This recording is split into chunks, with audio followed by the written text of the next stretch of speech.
What's up, everybody? This is Pastor Charlie bringing you today's fresh bread. Really excited to bring you today's word. It's really simple, but I decided to systematically just kind of go through the New Testament and just kind of teach on things that I think just stick out to me that I think everyone should know, whether you're a Christian, whether you're not a Christian, whether you're a believer or an unbeliever or a new believer. I think this will be good for you. So today's passage is in Matthew chapter 5, starting from verse 14. It says, "You are the light of the world. A city on a hill cannot be hidden. Neither do people light a lamp and put it under a bowl. Instead, they put it on its stand, and it gives light to everyone in the house. In the same way, let your light shine before men, that they may see your good deeds and praise your Father in heaven." The New Testament used to have little clay pots that had olive oil in it, led by a wick, and that's how they would light their home, light their house. This is an analogy that people could totally understand.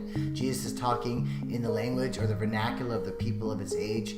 You don't light a lamp and then you put it under a basket. The light, what does it do? It chases away the darkness. It lights up the house. And what God is saying, or Jesus is saying, is that you are the light of the world.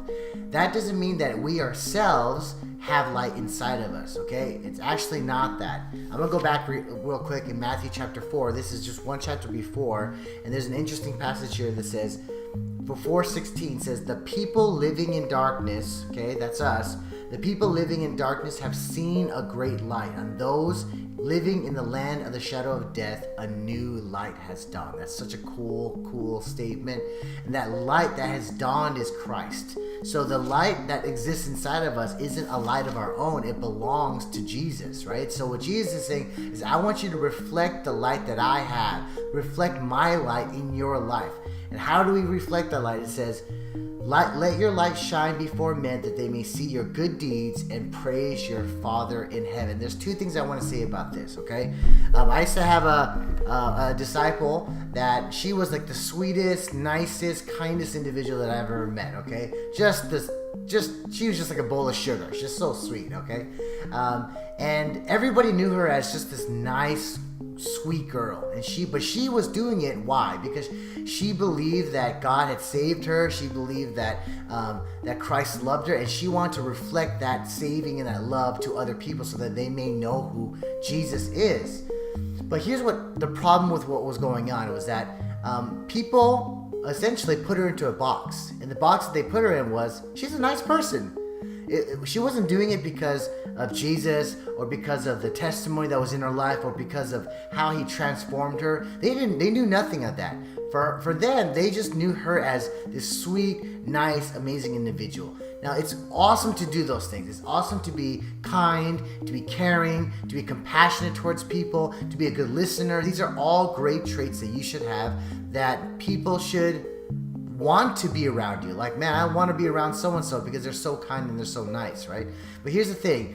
If we are Christian, if we are believers, and we do these things, but we never let them know the other side of the argument, the other side of the coin, or the other side of why we do this, then they'll never do the second part of what this says here. They'll never praise their Father in heaven. In the reverse of it, if you are a Christian and you are out there preaching the gospel, telling people about, you got to be a believer, you got to be Christian, you got to do these things, but there's no good works in you, then people don't really want to listen to that. They want to know that you are someone that is genuine and authentic, someone that actually cares. The actions speak louder than words, right? So what I want to teach, or what I want to leave you with today, is it's a two-part thing. Yes, you have light in you because Christ lives in you. But if you're just being kind and never letting them know where that light comes from, they'll never do the praising the Father in heaven. And if you are just talking about God, but there is no light that's shining out of you, then that's a problem too. So today's thing is an encouragement to you guys. Yes, go be the light of the world. There's so many people that are living in darkness. And I want to be able to say, I think you want to be able to say, we all want to be able to say, they have seen a great light, right? And that light isn't us, isn't me, isn't you, it's Christ. But let's do our good deeds and let them know where those deeds come from so that people can know, it comes from Jesus. It comes from what they believe. It comes from their faith. All right, guys, that's pretty much it.